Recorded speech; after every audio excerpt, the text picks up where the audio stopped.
Students need evidence-based thinking and communicating that. That comes back to one of the things that if you were going to go out and discuss with an employer what they need from an employee is their ability to communicate effectively. And that's one of the things that we are trying to work with. And that goes back to the cross-cutting curriculum, is how can we incorporate English and history and social studies, well, history, social studies, similar. How can we connect that into science? Because also then, if a kid really is into history, if I can make that connection with a science concept, now I've got them.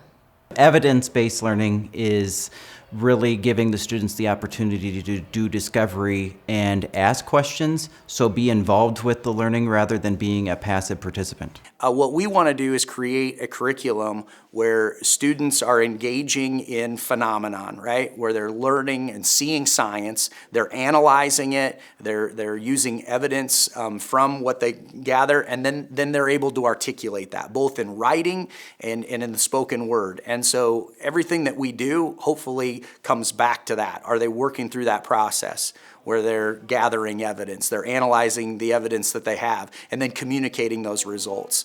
Everything that we do in our science classrooms, features that process.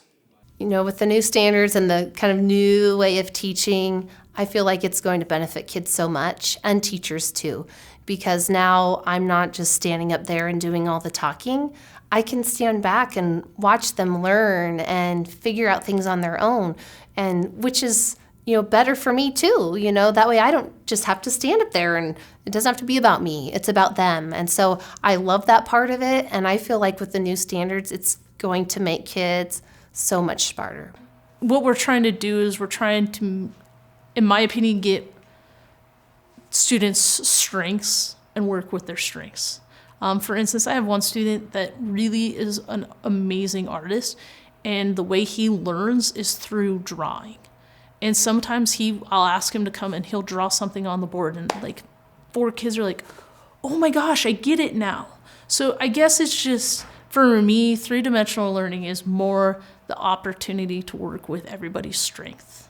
I think the longer this process is in place and the more accustomed students become to this process, I think the skills that we see coming out of the science classroom will be greater than just the science skills. I'm teaching students how to answer their own questions, but also to become lifelong learners, so that when they are driving and they see, erosion, they can answer that because now they have a better understanding of erosion, or they understand why, the sunflowers, if they're driving through Kansas, are all going one direction, is hopefully making those connections, because I want them to be lifelong learners.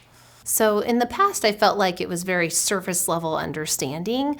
I could give them some information and they could, knowledge retrieval, just, give me the answer back. And that was really it. And yeah, they had a general understanding, but could they critically think? Could they apply that to another situation? Probably not. And I feel like now, because they have to work through it and they have that productive struggle where I don't jump in and rescue them. I give them the information they need, and then they have to think it through, and they have to really use those, engineering practices to get them through and to process the material. And I feel like they just do a lot better job of developing a deeper understanding than they did in previous years and before the new standards. And what we keep hearing over and over is that not only do the disciplines of science need to cross, we also have to think about how English language arts and social studies and mathematics and science and fine arts, like all of these things are connected in our world, and science is the great place for that. You cannot analyze and interpret data to draw meaningful conclusions so you can argue from evidence if you don't have some mathematical skills and don't use some mathematics. And you can't argue from evidence if you can't learn how to read text and to take in information and to identify those points of evidence, those claims and those counterclaims. So pushing on the interdisciplinary nature of all of this, so it's not just science, right? We're going to do some math and we're going to do some reading. We're going to do some communication skills. We're going to pull in some of our design thinking from fine arts, and we're going to solve, tackle, wrestle with this phenomena, this challenge, whatever, and figure it out. It takes all of our learning to be able to figure this out.